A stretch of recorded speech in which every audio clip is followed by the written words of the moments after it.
Bonjour à tous et bienvenue pour un nouvel épisode du Happy Gaming Show. Aujourd'hui on va parler de The Division. Je vais vous donner un kit de survie pour bien commencer dans le jeu. C'est parti!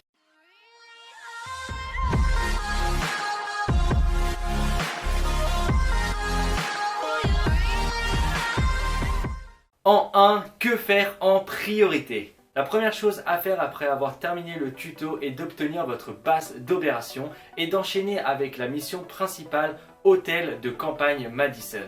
Cela vous permettra de débloquer l'aile médicale de votre base ainsi que la capacité Premier Soin qui est utile pour rester en vie. Vous pouvez changer le mode de difficulté en restant appuyé sur Y ou triangle selon la console sur l'écran de mission, mais attention, le jeu est plus difficile que dans la bêta. En difficile, vous obtiendrez de meilleurs lots et davantage d'XP, mais les ennemis seront plus résistants et feront plus de dégâts.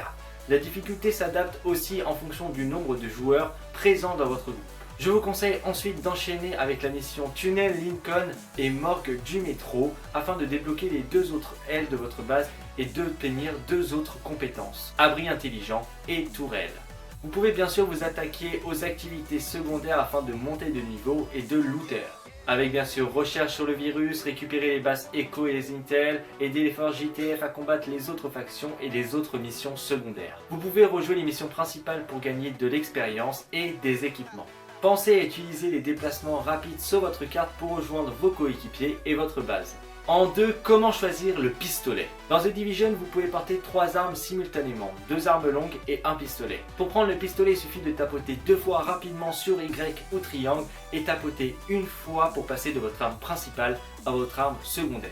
3. Restez en couverture au maximum. Contrairement aux autres shooters dont la mobilité est cruciale dans The Division, être en couverture permet de vous protéger de façon très efficace. Si vous êtes à découvert, votre barre de vie risque de descendre à vitesse grand V. Attention bien sûr à ne pas vous faire contourner, ça serait vraiment très bête, donc gardez un œil sur votre radar. En fin de compte, c'est le même système que dans Splinter Cell et dans Watch Dogs et ça fonctionne très bien. En 4, lisez les panneaux de mission et patrouillez. Toutes les missions ne sont pas disponibles automatiquement. Pour les découvrir, vous devez consulter les panneaux des missions dans la zone de départ, camp Hudson ou dans votre base d'opération. En patrouillant dans les rues de Manhattan, vous découvrirez des intels à récolter et ceux-là apparaîtront directement sur votre carte. Vous pouvez d'ailleurs placer un repère sur la carte pour afficher le trajet en mode GPS à la façon de The Crew. En 5, pensez à changer d'équipement et installer des mods. Vous allez récupérer pas mal de matos dans The Division, alors inspectez systématiquement dans votre inventaire pour utiliser l'équipement le mieux possible. La qualité du matériel est classée par code de couleur. En gris, nous avons les produits usagés, en vert les standards, en bleu les spécialisés, en violet les supérieurs et enfin en orange nous avons les objets de haute qualité. Pensez aussi à installer les modes de vos armes, ils sont généralement interchangeables et vous donnent des bonus très intéressants. Concernant les objets que vous ne voulez pas garder, vous pouvez les vendre ou les démanteler pour fabriquer des équipements via votre poste de fabrication dans votre base. En 6, nous avons la Dark Zone. La Dark Zone est une zone à la fois PvE et PvP. Vous pouvez vous faire attaquer par n'importe quel joueur ne faisant pas partie de votre groupe.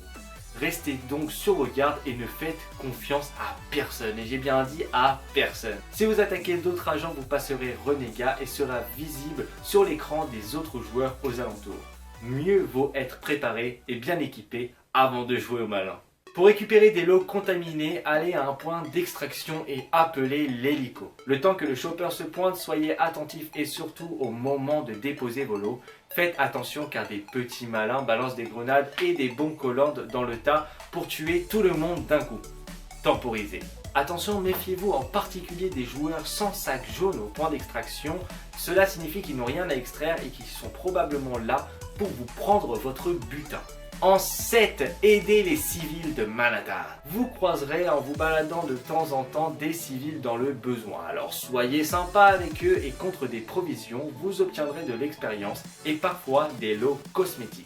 Très important, en 8, pensez à vos consommables. En maintenant la touche droite de la croix de direction, vous faites apparaître la liste de vos consommables. Bon, je ne vais pas rentrer dans les détails, mais vous pourrez bien sûr prendre un screen de ce que je vais vous afficher pour vous aider pendant que vous jouerez. Donc nous avons en premier premier les boîtes de conserve, ensuite les barres énergétiques, de l'eau, du soda, les balles incendiaires et les balles explosives. Vous trouverez ces consommables un peu partout dans l'univers de jeu, mais attention, pensez à les utiliser dans les moments chauds. En 9, essayez différentes compétences. Dans The Division, il n'y a pas de système de classe, votre rôle est défini en fonction de vos équipements et de vos compétences. Vous pouvez donc changer vos capacités à la volée. N'hésitez pas à essayer différentes combinaisons pour trouver celle qui vous convient le mieux.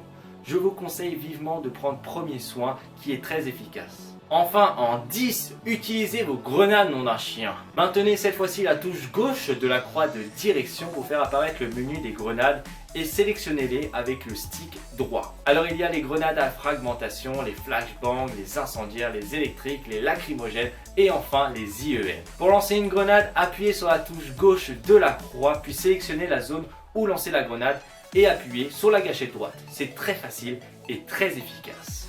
Donc voilà, ce kit de survie est fini, j'espère qu'il vous aura intéressé, qu'il vous aura servi pour devenir le maître de Manhattan. N'hésitez pas à lâcher un like à la vidéo, ça fait toujours plaisir, à la partager à vos potes qui sont un peu dans le besoin, car n'oubliez pas, ce jeu est surtout en multijoueur et je vous conseille de jouer à plusieurs car c'est beaucoup plus fun. Et surtout, n'hésitez pas à vous abonner pour suivre mes actualités. En tout cas, moi je vous dis à très vite pour un nouvel épisode du Happy Gaming Show. Allez, peace!